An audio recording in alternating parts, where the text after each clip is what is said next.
Injil Lukas diawali dengan kisah kelahiran Yesus. Lalu Lukas menunjukkan kepada kita bahwa Yesus adalah Mesias bangsa Israel yang memberitakan kabar baik tentang kerajaan Allah bagi orang miskin. Dan ialah Nabi Allah yang sesungguhnya bagi Israel. Pada bagian berikutnya, Yesus bersama para muridnya melakukan perjalanan panjang ke Yerusalem, di mana mereka akan bergabung dengan ribuan orang Israel untuk merayakan Hari Raya Paskah kuno. Nah, Lukas ingin agar perjalanan dari gunung menuju Yerusalem ini mengingatkan kita pada perjalanan panjang bangsa Israel pada zaman dahulu. Bersama Musa, mereka berangkat dari gunung Sinai menuju ke tanah perjanjian. Dan di kemudian hari, Raja Daud menetapkan Yerusalem sebagai ibu kota mereka. Jadi di sini, Lukas menggambarkan Yesus sebagai Musa yang baru, yang memperbarui perjanjian Israel dengan Allah. Dan sebagai Daud yang baru, yang mengumpulkan orang-orang untuk hidup menurut perintahnya. Ketika Yesus pergi, ia mengutus sejumlah besar pengikutnya untuk mendahului dia, mempersiapkan setiap tempat baru yang akan ia kunjungi. Kemudian saat Yesus tiba di sana, ia akan memberitakan kabar baik tentang kerajaan Allah dan ia akan memanggil orang-orang untuk mengikut dia dan ikut serta dalam gerakan baru yang sedang Allah kerjakan di Israel.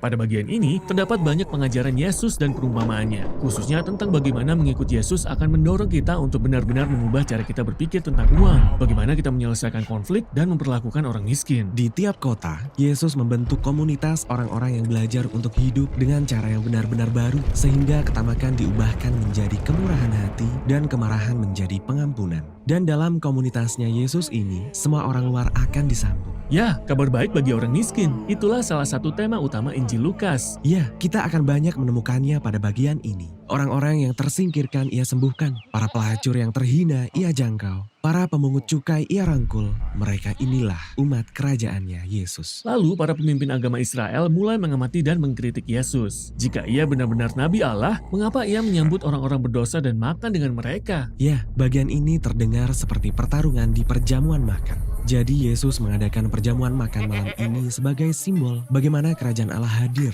bagi orang sakit dan orang miskin. Orang-orang yang tidak mungkin bisa membalas kebaikannya. Yesus juga menghadiri berbagai perjamuan makan bersama para pemimpin agama Israel. Ya, dan ia menegur mereka dengan keras karena telah menjadi perkumpulan sosial yang arogan dan eksklusif. Namun mereka tidak mengerti. Karena itu Yesus menceritakan sebuah perumpamaan yang terkenal. Seperti ini. Ada seorang ayah yang memiliki 2 anak laki-laki. Anak sulungnya dapat dipercaya dan menghormati ayahnya. Anak bungsunya sangat kacau. Ia memberontak dan menjual harta warisannya untuk pergi jauh. Dan ia menghabiskan semuanya untuk berpesta pora dan untuk hal-hal yang bodoh. Kemudian terjadilah wabah kelaparan di negeri itu. Dan ia kehabisan uang. Jadi ia harus berjuang untuk hidup dengan menjaga babi milik orang lain. Ia sangat kelaparan sampai ia pun ingin makan makanan babi itu. Pada titik itu, ia berpikir, kalau aku harus menjadi buruh tani, mungkin sebaiknya aku pulang ke rumah dan bekerja pada bapakku. Setidaknya aku tidak akan makan makanan babi. Lalu ia berjalan pulang ke rumah sambil melatih permintaan maafnya.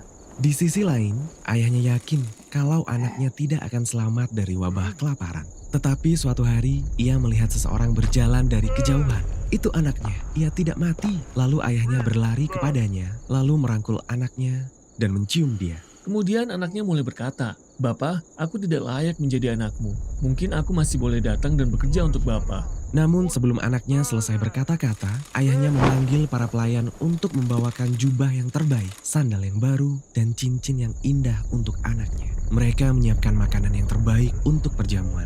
Ini waktunya untuk merayakan. Kemudian malam itu, kakaknya pulang setelah bekerja seharian di ladang, dan ia mendapati adiknya si pecundang yang lama terhilang telah kembali pulang. Dan mereka merayakannya. Maka marahlah dia. Coba pikirkan, sudah bertahun-tahun ia setia kepada ayahnya, tetapi tidak pernah ia dirayakan seperti ini. Tetapi ketika anggota keluarga yang memalukan ini pulang, mereka malah merayakannya, menyebalkan.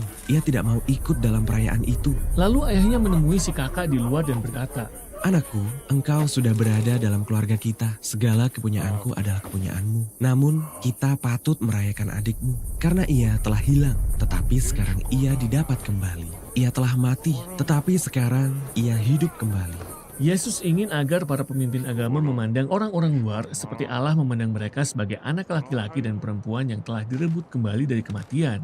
Komunitas kerajaannya Yesus terbuka lebar bagi semua orang. Satu-satunya syarat masuk adalah dengan merendahkan diri kita dan menyadari kita butuh belas kasihan Allah. Jadi, penolakan para pemimpin agama terhadap Yesus dan pengikutnya sebenarnya merupakan penolakan mereka terhadap Allah Israel. Para pemimpin agama tidak menyukai semua ini. Jadi ketika perjalanan Yesus hampir berakhir, konflik itu sudah sampai pada puncaknya. Ya, Yesus sedang menuju ke Yerusalem untuk merayakan Paskah ketika mereka bersekongkol untuk membunuh dia.